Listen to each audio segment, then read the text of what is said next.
नमस्कार साथियों, स्वागत है आप सभी का आपके अपने YouTube चैनल जीडी क्लासेज 96 पर। प्यारे मित्रों, आज की क्लास के अंदर मैं आपको अणुभार और परमाणु भार के बारे में विस्तार से बताऊंगा। इसके बहुत सारे एग्जाम्पल भी अपन आज इस क्लास के अंदर करने वाले हैं, तो पेन पेपर लेकर के बैठ जाइएगा और ज्यादा से ज्यादा इस वीडियो को शेयर ठोक दीजिएगा एक बार, ताकि ज्यादा से ज्यादा अपने साथी इस वीडियो में जुड़ सके। देखिएगा, परमाणु भार और अणुभार के बारे में अपन चर्चा करने से पहले मैं आपको यह बता दूं कि जो अणुभार है, अणुभार किनसे मिलकर बना होता है। आपको मैंने पिछली क्लास के अंदर कहा था कि दो या दो से अधिक परमाणुओं के योग से अणु का निर्माण होता है, तो वही वर्ड अपन यहां पर काम में लेंगे और उसी शब्द के आधार पर अपन आज बहुत एग्जाम्पल करने वाले हैं। अणुभार अगर आपको निकालने को पूछे, इसका मतलब यह हुआ कि उनमें आपको दो परमाणु या दो से अधिक भी हो सकते हैं, तो परमाणु भारों का योग। अगर आपको अणुभार निकालना पूछे, इसका मतलब हुआ परमाणु भारों का आपको योग करना है। जो आपको अणु दे रखा होगा उनमें परमाणु कितने हैं उसको योग करो और उत्तर पाओ, सीधा आपको अणुभार निकल जाएगा। और अणुभार एग्जाम्पल भी मैं आपके सामने ला रहा हूं कि किस प्रकार के एग्जाम्पल आते हैं परीक्षा के अंदर और किस प्रकार के आने की संभावनाएं रहेगी। देखिए, यहां पर मैंने कोई एग्जाम्पल ले लिया H2O, यानी कि जल है। तो सबसे पहले आप ये देखो कि जल है, ये किन से मिलकर बना है? हाइड्रोजन और ऑक्सीजन से। इसका मतलब यह हुआ कि ये अब क्या है, अब ये अणु मिल गया। ये क्या हो गया? अणु हो गया। अगर मैं आपको पूछूं कि H2O का अणुभार, H2O का अणुभार क्या होगा, तो आपका जवाब होगा कि H2O के अंदर जो परमाणु है, पहले तो वो पता करो। तो आपको पता चल गया कि हाइड्रोजन होता है, हाइड्रोजन का परमाणु भार 1 होता है, और यहां पर कितने हाइड्रोजन है? 2 है। फिर इसके साथ ऑक्सीजन बैठा है, इसको जोड़ लो। ऑक्सीजन का परमाणु क्रमांक होता है 8 और परमाणु भार कितना होता है? 8 दूने 16। क्लियर? और इनको योग कर लो, 2 और 16 कितने हो गए? 18 ग्राम। इसका मतलब ये हुआ कि H2O का अणुभार कितना हो गया?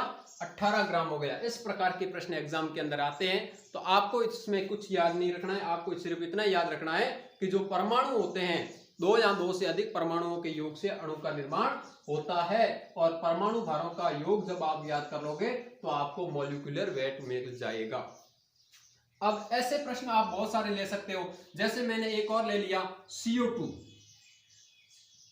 CO2 का अणुभार, ये कॉपी के अंदर नोट करते रहना है, ये एग्जांपल काफी इंपॉर्टेंट है। CO2 का अणुभार क्या होगा, ये प्रश्न मान लीजिए आपके सामने आ गया है। अगर मेरा साथी कोई इस वीडियो में नया है तो पहले वो पिछले वीडियो अवश्य देख लें, क्योंकि मैंने परमाणु संरचना के 10 या 12 जो पार्ट है वो आपको एक प्लेलिस्ट के माध्यम से दे रखा है, क्योंकि उसके अंदर मैंने आपको बहुत ही गहराई के साथ इन सारी बातों के बारे में विस्तार से बताया है। वो अगर आप देख लोगे तो आपको ये सारी की बात, जितनी भी अपन इस क्लास के अंदर बातें करने वाले हैं, वो बिल्कुल इजी लगने लगेगी। अगर आप नए हो तो 2-4 वीडियो आप पीछे देख लें, ताकि ये क्लास आपको समझ में आ सके, क्योंकि इस क्लास के अंदर तो अपन जो रेगुलर रहेगा उन्हीं को समझ में आने वाली है। इसके अंदर अपन बहुत सारे एग्जाम्पल करने वाले हैं, और एग्जाम्पल तभी समझ में आएंगे तब अपना टॉपिक जो बेसिक है वो क्लियर होना चाहिए। और बेसिक क्लियर करवाने के लिए मैंने आपको पिछले वीडियो के अंदर बहुत ही गहराई के साथ इन बातों के बारे में बताया है। CO2 का अणुभार कैसे निकालेंगे, तो आपको पता है कि कार्बन परमाणु का जो परमाणु क्रमांक होता है वो होता है 6, और कार्बन का जो भार होता है वो होता है 12। यहां से इसका योग, और ऑक्सीजन का अभी आपने देखा था 16, और 16 इंटू 2 कर लो, तो यहां से जो रिजल्ट आएगा 16 दूने 32, और 32 और 12 44 ग्राम। कितना हो गया? 44 ग्राम हो गया। इसका मतलब ये हुआ साथियों कि अगर प्रश्न ऐसा आ जाए CO2 का अणुभार क्या होता है, ऑप्शन आपके पास हो गए, मान लो 16, 18, 44, 22, तो आपको कौन सा राइट करना है? ऑप्शन नंबर 3 राइट करना है, 44 राइट करना है। तो ऐसे प्रश्न आप ज्यादा से ज्यादा मिलाने की कोशिश करना। जैसे मान लीजिए मैंने आपको एक और एग्जांपल दे दिया, HCl का बताइए मुझे, HCl का अणुभार कैसे ज्ञात करोगे? HCl का अणुभार किस प्रकार से ज्ञात कीजिए। इसमें आप क्या करना है, सबसे पहले हाइड्रोजन का एटॉमिक वेट कितना होता है 1 प्लस क्लोरीन का एटॉमिक नंबर जो होता है वो होता है 17, लेकिन इसका जो परमाणु भार होता है, जो अणु भार होता है, परमाणु भार कितना होगा 35.5 होता है, लेकिन आपको 35 इस प्रकार से याद रखना है, ठीक है। और 35 और 1 36 ग्राम। इस प्रकार के प्रश्न आप ज्यादा से ज्यादा मिलाने की कोशिश करना। और यहां आप ऐसा करो 30 तक जितने भी तत्व है ना, उसके पूरे के पूरे जो परमाणु द्रव्यमान है वो याद रखिएगा। दुगने से काम चलने वाला नहीं है, क्योंकि कभी कभार ऑप्शन नजदीक दे दिया जाए इस प्रकार से 35, 36, 37 इस प्रकार के अगर दे दिया जाए, एनटीपीसी एग्जाम के अंदर इस प्रकार के प्रश्न आते हैं और जो ऑप्शन दे रखे होते हैं वो भी बिल्कुल नजदीक दे रखे होते हैं, तो क्या करोगे। इसलिए आप 30 तक जितने भी मैंने आपको तत्व सारणी के साथ बताई है उनको आप एक सीक्वेंस में ये सारे के सारे आप मान याद रखें, ताकि एग्जाम के अंदर आपको दिक्कत नहीं आए। तो हाइड्रोक्लोरिक एसिड का अणुभार कितना हो गया 36 ग्राम हो गया। इसी प्रकार से अगर मैं आपको कहूं NH3 का अणुभार कैसे निकालोगे। सबसे पहले ये नाइट्रोजन का परमाणु जो क्रमांक होता है वो होता है 7 और भार होता है वो होता है 14 प्लस हाइड्रोजन 1 इंटू कितने हाइड्रोजन है 3, योग करके देखो 14 और 3 17 ग्राम। कितना उत्तर आ गया 17 ग्राम अणुभार। इस प्रकार के प्रश्न आप ज्यादा से ज्यादा मिलाने की कोशिश करें। ये सारी बातें मैंने आपको एक साथ बता दी है, इतने सारे एग्जाम्पल आप ज्यादा से ज्यादा किताब के अंदर चाहे कहीं से भी आपको मिले आप ये अणुभार निकालो, जितना भी तत्व मिले। और जो जिस प्रश्न के अंदर आपको डाउट लग रहा है वो इस वीडियो के नीचे कमेंट बॉक्स में कमेंट करके मुझे बता दीजिएगा, ताकि आपको कुछ ही मिनटों में उसका भी जवाब मिल जाएगा। आशा करूंगा कि यहां तक आपको समझ में आया होगा।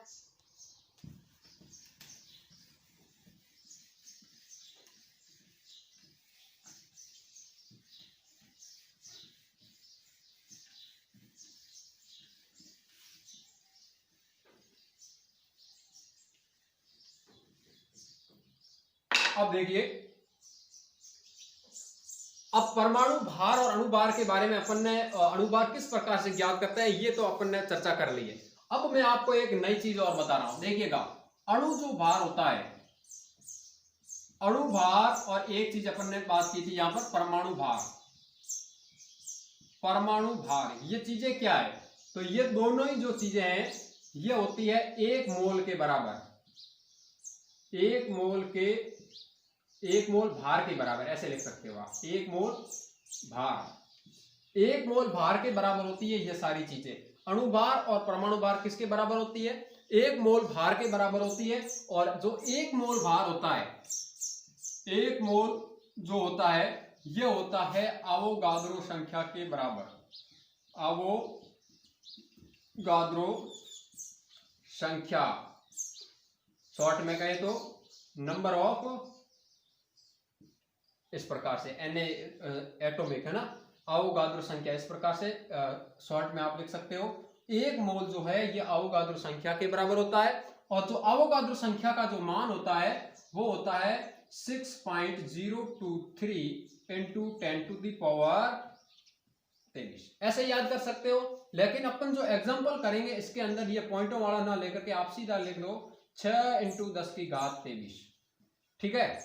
ये मान आपको फिक्स वैल्यू याद रखनी है। कभी कभार एग्जाम के अंदर सीधा प्रश्न पूछा जाता है कि अवोगाद्रो संख्या का मान, क्योंकि ये फिक्स वैल्यू होती है तो फिक्स मान आपको प्रश्न पूछा जा सकता है कि अवोगाद्रो संख्या का मान कितना होता है, तो आपको याद रखना है 6.023 इंटू 10⁻23। और प्रश्न अपन हल करेंगे, इसमें अपन लेंगे 6 इंटू 10⁻23। और इस प्रश्न को अपन हल कैसे करेंगे, देखिए मैंने आपको क्या बताया, अणु भार और परमाणु भार दोनों किसके बराबर होते हैं 1 मोल भार के बराबर होते हैं। और 1 मोल जो होता है वो अवोगाद्रो संख्या के बराबर होता है। अवोगाद्रो संख्या का मान होता है 6.023 इंटू 10⁻23। और इसमें अपन अब क्या करने वाले हैं, अगर प्रश्न पूछा जाए कि अणु भार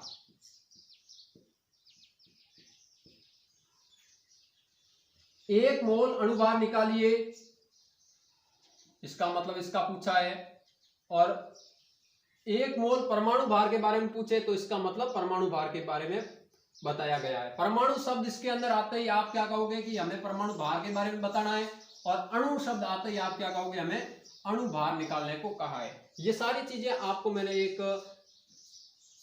एक साथ ही बता दी है कि अणु भार और परमाणु भार दोनों 1 मोल भार के बराबर होते हैं। 1 मोल का मान अवोगाद्रो संख्या के बराबर होता है। अब एग्जाम्पल कैसे करेंगे, प्रश्न कैसा आता है एग्जाम के अंदर वो देखिएगा। जैसे मान लो यहां पर मैं एक उदाहरण ले रहा हूं, H2O का 1 मोल, H2O का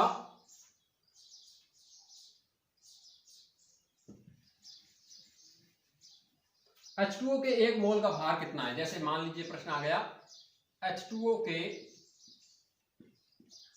1 मोल का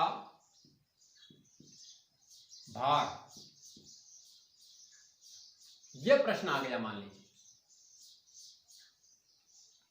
H2O के 1 मोल का भार क्या है। अब यहां पर देखिएगा H2O क्या है, एक अणु है। इसका मतलब क्या हुआ, आपको अणु भार पता होना चाहिए।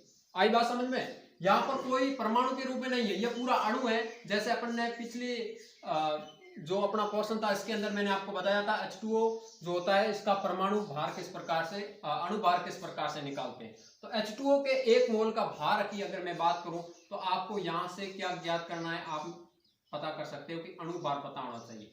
क्या पता होना चाहिए, अणु भार। और अणु भार इसका अपन ने निकाला था 16 और 2 18 करके अपन ने निकाला था, 18 ग्राम उत्तर आया था। ठीक है, तो इसका मतलब हुआ कि जो 18 ग्राम जो अणु भार आया है वो किसके बराबर होगा, 1 मोल के बराबर होगा। क्योंकि यहां पर अपन ने बताया अणु भार किसके बराबर है, 1 मोल के बराबर है। तो यहां पर आपने किया 18 ग्राम 1 मोल के बराबर है, तो आप कह सकते हैं बस हो गया। H2O के 1 मोल का भार कितना आ गया, 18 ग्राम। इसी प्रकार का प्रश्न एक और लेता हूं मैं आपके सामने। जैसे मैंने ले लिया कि CO2 के 1 मोल का भार, 1 मोल का भार, और एक प्रश्न ले रहा हूं CO2 के 3 मोल का भार। अब कैसे करोगे आप, यहां पर मैंने कहा CO2 के 1 मोल का भार बताइएगा।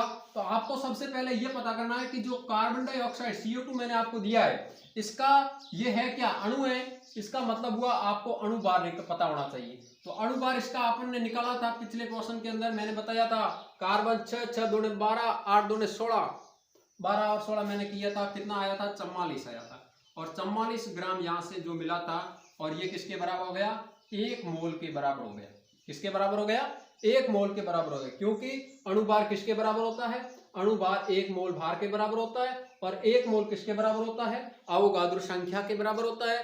अवोगाद्रो संख्या का मान कितना होता है, 6.023 × 10⁻23 होता है। ये चीजें आपको नोट करनी है, और स्क्रीनशॉट लेना चाहते हो तो फटाफट ले लीजिएगा। अब इस प्रश्न को अपन हल करते हैं। CO2 के 3 मोल का अणु भार। अब आपको अगर 1 मोल का पता है तो 3 मोल निकाल सकते हो। क्या करोगे आप, 44 का किसके साथ गुणा करोगे, सीधा 3 के साथ गुणा करोगे, रिजल्ट आ जाएगा 4 3 12, 12 और 1 13, 132 ग्राम।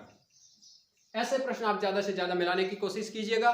मैंने आपको बताया CO2 के 1 मोल का भार कितना होगा, CO2 के 3 मोल का भार कितना होगा, आप CO2 के 2 मोल का भार, CO2 के 5 मोल का भार, किस प्रकार के प्रश्न आप ऐसे हल कर सकते हो। अगर ये आपको जो छोटी छोटी बातें समझ में आई तो, नहीं तो आप नहीं कर सकते। पिछले वीडियो भी अवश्य देख लें ताकि ये सारी बातें आपको समझ में आ जाए।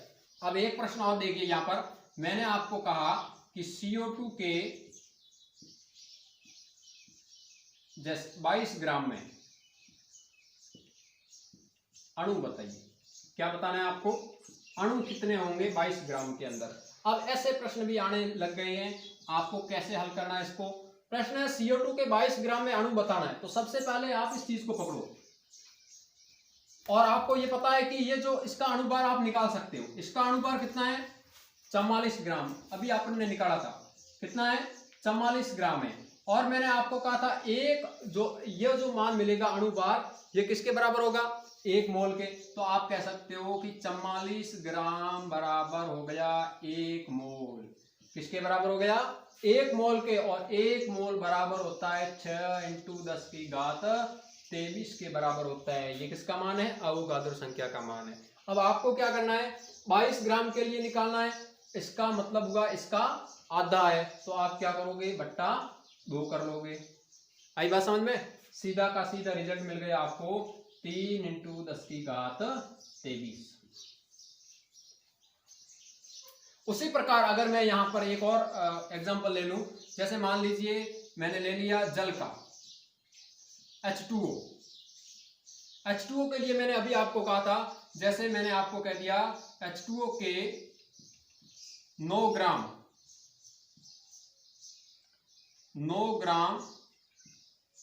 में अणु बताइए। आपको क्या करना है? सबसे पहले आपको यह पता होना चाहिए कि अणुभार बराबर होता है 1 मोल के, और इसका अणुभार कितना है? ये पड़ा 18 ग्राम, और 18 ग्राम बराबर हो गया 1 मोल, और 1 मोल बराबर होता है अवोगाद्रो संख्या के बराबर 6 × 10⁻23। इसका मतलब 9, इसका आधा मतलब बट्टे 2 करेंगे, 3 दूने 6, इसका भी आ गया 3 × 10⁻23। अब अगर मैं इस प्रश्न को थोड़ा और परिवर्तित करके बताऊं आपको कि अगर मैंने इसकी जगह ये ले लिया तो क्या करोगे आप? कुछ नहीं करना, वही कैलकुलेशन है। CO2 के 88 ग्राम में अणु निकालिए, तो आप क्या करोगे? आपको दिख रहा है कि इसका अणुभार कितना होता है? 44 होता है, और ये 44 का दुगुना है। इसका मतलब आप इसको किसके साथ गुणा कर दोगे? 2 के साथ गुणा कर दोगे, बस और कुछ नहीं करना। 6 दूने 12, 12 × 10⁻23 रिजल्ट आ जाएगा। तो इस प्रकार के प्रश्न आप ज्यादा से ज्यादा मिलाने की कोशिश करना। अब देखिए एक प्रश्न और आपके सामने आ रहा है, बहुत ही इंपॉर्टेंट प्रश्न है। आप ज्यादा से ज्यादा कैलकुलेशन करिएगा रफ कॉपी के अंदर।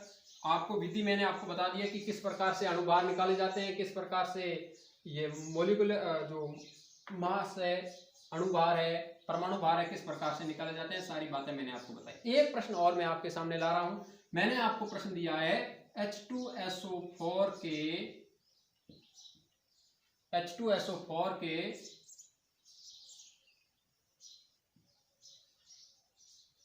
इसमें आपको क्या बताना है? अणु बताओ। H2SO4 के 98 ग्राम में अणु कितने होंगे, ये आपको बताना है। तो आपका काम क्या बनता है? सबसे पहले आप क्या करो? H2SO4 के लिए आप अणुभार निकालिएगा। अणुभार निकालने के लिए आपको क्या करना है?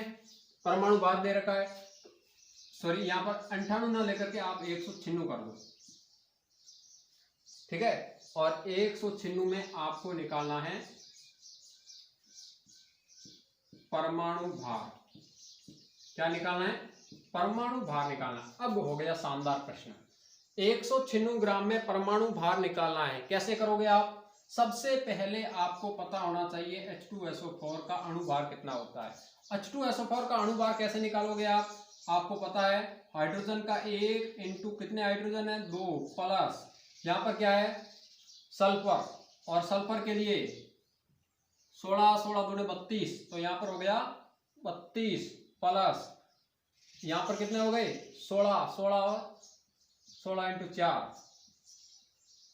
हल करो इसको। 2 प्लस 32 प्लस 64, ठीक है। और इसको आप हल कर लीजिए आप। 32 और 2 34, 34 और 64 कितने हो गए? 98 ग्राम। कितने हो गए? 98 ग्राम हो गया। ये तो आपको क्या मिल गया? इस H2SO4 का अणुभार। अर्थात आप कह सकते हो 98 ग्राम बराबर किसके हो गया? 1 मोल के बराबर हो गया। किसके बराबर हो गया? 1 मोल के बराबर हो गया। और यहां से आप कह सकते हो जो 1 मोल होता है ये अवोगाद्रो संख्या यानी कि 6 × 10⁻23 के बराबर होता है। मैंने आपको अणुभार नहीं पूछा है, अब की बार क्या पूछा है? परमाणु भार निकालने को पूछा है। तो आप सबसे पहले अणुभार के बारे में पता करो, फिर परमाणु भार निकाल सकते हैं। यहां से देखिए, लेकिन ये 196 है, 196 98 का क्या है, दुगना ही हुआ। 98 का दुगना है ना, तो आप कह सकते हो कि अगर 98 का दुगना है, इसका मतलब आप अवोगाद्रो संख्या जो मिली है आपको, इसके साथ किसका गुणा कर दोगे, 2 का। तो 12 × 10⁻23। ये क्या मिला आपको, ये अभी परमाणु भार नहीं मिला है, ये तो अपन ने कहां तक बात की है, अणु तक बात की है। अब आपको क्या निकालना है, परमाणु भार निकालना है। और परमाणु भार निकालने के लिए अब आप क्या करोगे, देखिए इस अणु के अंदर कितने परमाणु भाग ले रहे हैं वो पता करो, इसके अंदर भाग कितने जने ले रहे हैं। तो आपको पता चला कि हाइड्रोजन है कितने, 2 प्लस 1 सल्फर प्लस, और ऑक्सीजन कितने, 4 है। इसका मतलब इस परमाणु और इस परमाणु को जोड़ोगे तो आपको परमाणुओं का मिल जाएगा मान। तो 4 और 2 6 और 1 7, यहां से कितने परमाणु भाग ले रहे हैं, 7 परमाणु भाग ले रहे हैं। इसका मतलब हुआ आप सीधा 7 का इसके साथ गुणा कर दो, आपका मान मिल जाएगा परमाणु भार। तो आप क्या करोगे, 12 × 10⁻23 इंटू क्या कर दोगे, 7, 7 दूने 14, 7 एकम 7 और 1 3 8, ठीक है, इंटू 10⁻23। तो ये अपन को मिल गया परमाणु भार। ऐसे प्रश्न आप ज्यादा से ज्यादा मिलाने की कोशिश करना, इससे गहराई से आप, इससे ज्यादा गहराई का कोई प्रश्न आपके एग्जाम में नहीं आएगा। और आपको जितना मैंने आपको इस वीडियो के माध्यम से बताया है, आप ज्यादा से ज्यादा मिलाने की कोशिश करें। ज्यादा प्रश्न मिलाओगे, प्रैक्टिस ज्यादा होगी, तो ये छोटी बातें आप भूलोगे नहीं। आशा करूंगा कि आज का सेशन आपको अच्छा लगा होगा। अगर मेरा वीडियो आपको अच्छा लगा है तो इस चैनल को सब्सक्राइब और शेयर करना ना भूलिए, ताकि और साथी इस वीडियो में जुड़ सके। तो आज के लिए इतना ही, कल फिर मिलेंगे, तब तक के लिए good bye, good luck, wish you all the best.